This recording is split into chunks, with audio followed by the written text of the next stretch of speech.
भगवान, इसे हमारे घर से दूर रख।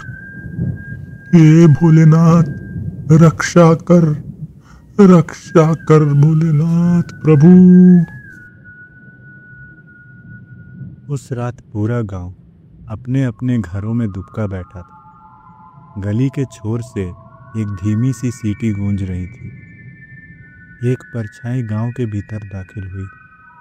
उसके कदम धीरे धीरे मिट्टी पर पड़ रहे थे और हर दरवाजे के पीछे से लोग प्रार्थना कर रहे थे। गांव के हर घर के दरवाजे बंद थे। सिर्फ एक छोटा सा बच्चा खिड़की से झांक रहा था।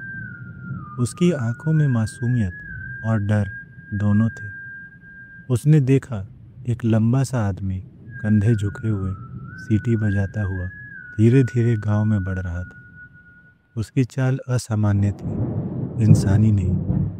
बच्चा डरते डरते अपने दादा से पूछ बैठा, दादाजी, ये आदमी कौन है?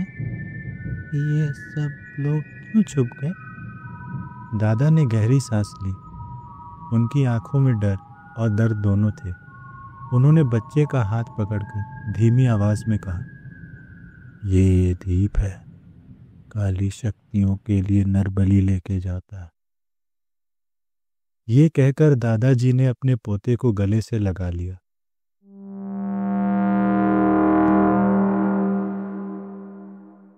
सालों पहले गांव अहमपुर में शिवानी अपने पति राजीव और बेटे दीप के साथ रहती थी। गांव का वातावरण साधारण था।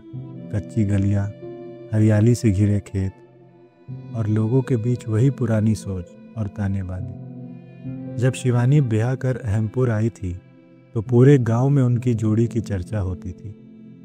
राजीव अपने गांव में पढ़ा लिखा, समझदार और देखने में आकर्षक लड़का माना जाता था। वो शिवानी से बेहद प्यार करता था। उसकी हंसी और उसका हर छोटा सपना राजीव के लिए खुदा की नेमत थी। कुछ साल बाद उनके घर एक बेटे ने जन्म लिया, दीप। उस दिन पूरे घर और गांव में मिठाइयाँ बांटी गई, ढोल नगाड़े बजे। लेकिन धीरे धीरे राजीव और शिवानी ने महसूस किया कि दीप अन्य बच्चों जैसा नहीं। उसकी मानसिक वृद्धि बेहद धीमी थी।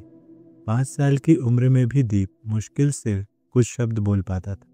अक्सर दीवारों को टकटकी लगाकर घूरता या किसी कोने में अकेले बैठा रह जाता। बच्चे दीप को देखकर हंसते और बड़े बूढ़े राजीव को ताना मारते, आ गया पगला का बाप। देखो देखो कैसा भाग्य लेकर आया। ये शब्द राजीव के दिल में जहर बनकर उतरने लगी। पहले वो कोशिश करता हंसकर टालने की, लेकिन भीतर ही भीतर उसकी आत्मा टूट रही थी।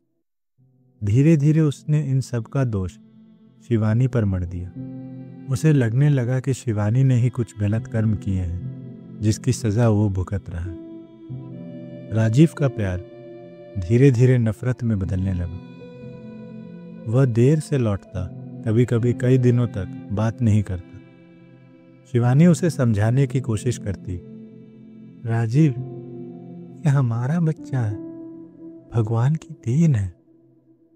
लेकिन राजीव की आंखों में वो गर्माहट नहीं थी।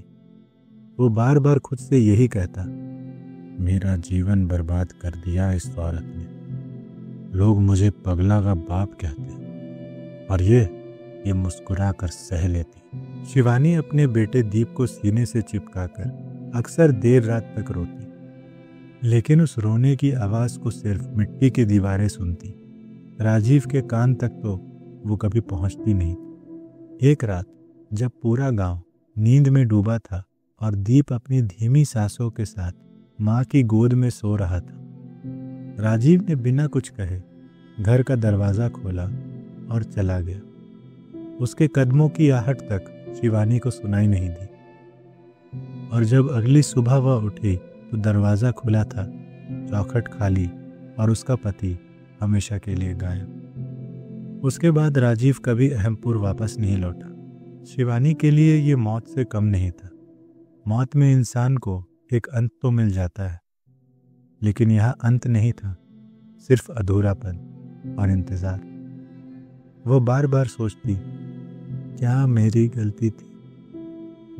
क्या मैं इतनी अपवित्र थी कि उसने मुझे और हमारे बच्चे को छोड़ दिया? दीप अपने पिता को ना देखकर मासूमियत में अपनी माँ से पूछता, माँ, पापा कहाँ गए? शिवानी उसे देखती, उसकी मासूम आंखों में खो जाती और गला भर आता। पापा काम पर गए हैं बेटा, जल्दी लौटेंगे। लेकिन हकीकत ये थी कि दीप को हर दिन इंतजार करना पड़ता, बिना ये जाने कि वो इंतजार कभी पूरा नहीं होगा। समय बीतने के साथ शिवानी की रातें और गहरी हो गई। नींद नहीं आती, आंखों के सामने बस राजीव का चेहरा घूमता, वो चेहरा जो कभी प्यार से भरा था और अब हमेशा के लिए खो गया था। धीरे धीरे भीतर एक डर बैठ गया, अगर दीप भी एक दिन मुझे छोड़कर चला गया तो। कभी दीप को सीने से चिपकाकर कसकर पकड़ लेती, जैसे दुनिया से छीनकर उसे अपने अंदर छुपा लेगी, तो कभी गुस्से से उसी पर बरस पड़ती, तू ही कारण है, तेरे कारण ही सब बर्बाद हो। और दीप वो समझ ही नहीं पाता, बस अपनी माँ की आंखों से डरने लगता। राजीव के जाने के बाद शिवानी और दीप को लेकर गांव में तरह तरह की बातें होने लगी। मनोज औरत है, पहले पगला पैदा किया, फिर मर्द को खा गई। धीरे धीरे लोग उनसे बातचीत बंद करने लगे। खेत में काम देने वाले किसान भी मुंह फेर लेते। दीप को गांव के बच्चे पत्थर मारकर चिढ़ाते और शिवानी अपने आंचल से बेटे को चेहरा ढककर उसे खामोशी से घर ले आती। शिवानी ने समझ लिया कि अब गांव वाले उसे यहाँ पर रहने नहीं देंगे। ये सोचकर उसने एक कठिन फैसला लिया, अब दीप को खुद पर निर्भर रहना सीखना होगा। दीप का मन और समझ धीमा था, लेकिन शिवानी ने हार नहीं मानी। वह उसे खेतों में लेकर जाती और समझाती, देख बेटा, ये जो पेड़ लाल लाल लगे हैं, इसे तोड़कर ऐसे खाना। वो अपने हाथ से तोड़कर उसके हाथ में रखती और खुद खाकर दिखाती।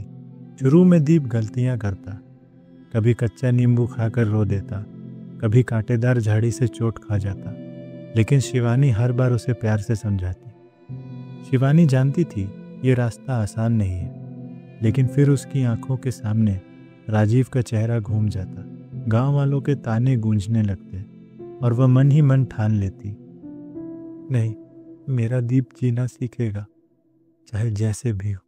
गांव से कटकर, तानों और तिरस्कार से बचकर शिवानी ने अपने बेटे दीप के साथ जंगल में एक छोटी सी झोपड़ी बना ली। पर एक दिन शिवानी को एक सांप ने डस लिया जब वो झोपड़ी की सफाई कर रही थी।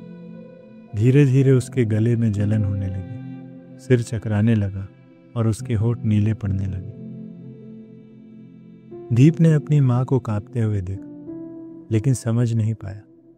वह अपनी ही भाषा में बड़बड़ाने लगा, माँ, नींद, माँ, उठो, माँ, माँ, हंसो। शिवानी जमीन पर गिर गई, उसकी सांसें तेज हो रही थी, आंखों में दर्द साफ झलक रहा था। शिवानी ने कांपते हाथों से दीप को पकड़ लिया, उसकी आवाज बिखरी हुई थी, दीप, सुनो बेटा, भागो, नदी से पानी लाओ, जल्दी। दीप उसकी आंखों में देखता रहा। वह सोचने लगा, माँ रो रही है, माँ क्यों रो रही?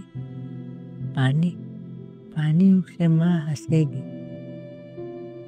उसका छोटा सा दिल घबराया, लेकिन माँ के कांपते होठों से निकले शब्दों ने उसे दौड़ा दिया। दीप भागा, अजीब तरीके से, ठोकर खाता हुआ, पेड़ों से टकराता हुआ। उसके पैर में कांटे गड़ गए, लेकिन उसके दिमाग में डर और उलझन थी। उसे नदी की ओर जाना था, लेकिन रास्ते की पहचान साफ नहीं कर पा रहा था। वो कभी पेड़ों के इर्द गिर्द घूम जाता, कभी जमीन पर गिरकर रोने लगता। वो बार बार फुसफुसा रहा था, माँ, मैं अच्छा बच्चा, पानी पानी लाऊंगा। घंटों जैसे बीत गए। दीप किसी तरह कांपते हाथों से नदी का पानी अपने छोटे से बर्तन में भरकर झोपड़ी की ओर दौड़ा। वो झोपड़ी के अंदर पहुंचा। अंदर का दृश्य उसकी मासूम दुनिया को हमेशा के लिए तोड़ देने वाला था। शिवानी जमीन पर सीधी पड़ी थी। उसकी आंखें अध खुली, होठ नीले और सांसें थम चुकी थी। शिवानी जान चुकी थी कि अब उसका शरीर जहर से लड़ नहीं पाएगा। इसीलिए उसने दीप को पानी लाने भेजा ताकि उसकी मौत उस मासूम बच्चे की आंख के सामने ना हो। दीप घबरा कर झुक गया।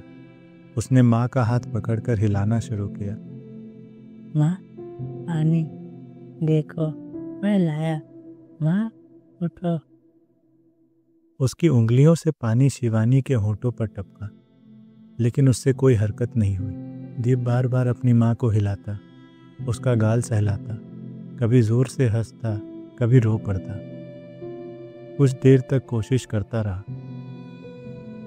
फिर अचानक खड़ा हुआ और बाहर आ गया। जंगल की नमी भरी हवा में, खुले आसमान तले दीप ने जोर जोर से रोना शुरू किया। वो चीखें सिर्फ भूख या डर की नहीं थी, बल्कि एक ऐसे मासूम दिल की थी जिसने अभी अभी अपना दुनिया खो दी थी। दीप की चीखें जंगल की खामोशी को काटती रही, लेकिन सुनने वाला कोई नहीं। पत्तों की सरसराहट किसी अनकहे डर का एहसास करा रही थी। दीप झोपड़ी के बाहर बैठा था। उसकी आंखें सूजी हुई थी। दिन भर की चीख पुकार के बाद उसका गला सूख चुका था। अचानक उसे लगा कि झोपड़ी के भीतर कोई हल्की सी आहट हो रही है, जैसे कोई धीरे धीरे चल रहा। दीप घबरा गया। उसका छोटा दिमाग समझ नहीं पाया कि अंदर क्या हो रहा है। हिम्मत जुटाकर उसने झोपड़ी की ओर झांका। अंदर कोने में उसकी माँ थी। दीप की आंखें चमक उठी। माँ, माँ उठ गई। माँ। वो दौड़कर भीतर गया और पीछे से अपनी माँ को कसकर गले लगा लिया। शिवानी दीवार की ओर मुंह करके चुपचाप बैठी थी। उसने दीप को गले नहीं लगाया, ना ही कोई जवाब दिया। उसकी आंखें अब पूरी तरह काली थी। पुतलियां और सफ़ेदी दोनों गायब थे। उसकी त्वचा पहले जैसे कोमल नहीं थी। अब उस पर हल्की सी नीली झलक और काले धब्बे फैल गए थे। उसके बाल बिखरे हुए थे, गीले और उलझे, जैसे हवा में खुद ब खुद हिल रहे। माँ, तुम सो रही थी ना? मैं पानी लाया था, देखो। दीप के मासूम दिल ने इन सब को समझने की कोशिश भी नहीं की। अब तुम मुझे छोड़ के नहीं जाओगे ना माँ? माँ। झोपड़ी के अंधेरे में शिवानी की काली आंखें चमक रही थी। उसका चेहरा दीवार से घूमते घूमते दीप की ओर आया और उसने अपनी टूटी खुरदरी आवाज में कहा,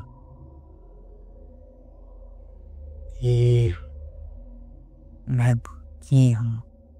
जा ललन की दुकान से ब्रेड और अंडा लिया।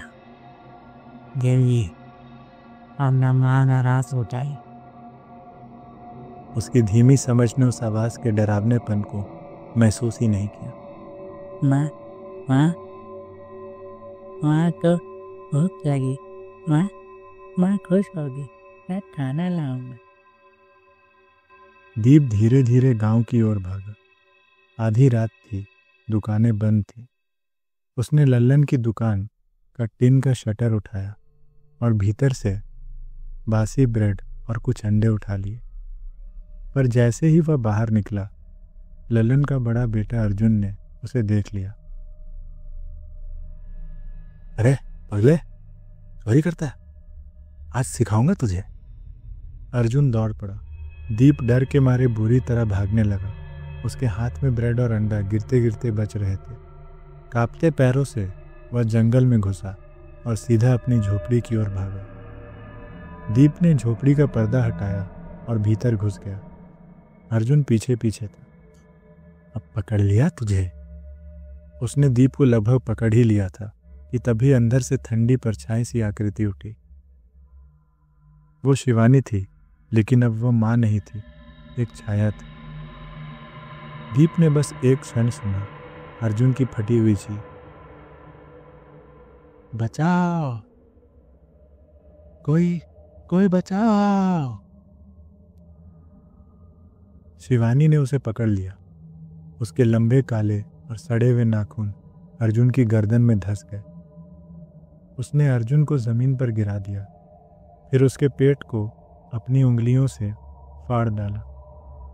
दीप किनारे पर खड़ा सब देख रहा था, लेकिन उसके दिमाग को यह डरावना दृश्य नहीं लग रहा। शिवानी ने अर्जुन का मांस कच्चा ही खाना शुरू कर दिया। उसके दांत हड्डियों पर ऐसे बज रहे थे जैसे पत्थर टूट रहा।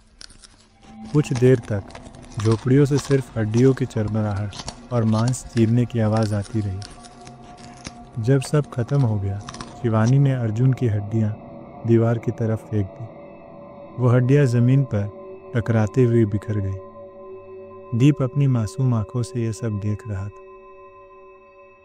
कुछ देर बाद शिवानी ने अपनी गहरी आवाज़ में कहा, दीप आओ, तुम्हारा खाना तैयार है। उसने दीप की ओर ब्रेड बढ़ा दी। उस ब्रेड पर खून के धब्बे थे और अंडे की जगह उसने दीप को अर्जुन का मांस थमा दिया। उसने दीप के सामने अर्जुन का एक उबला सा अंग रख दिया। दीप मासूमियत से बैठ गया और खुशी से खाने लगा। मैं तुमने मेरे लिए बनाया ना? शिवानी की काली आंखें चमक उठी।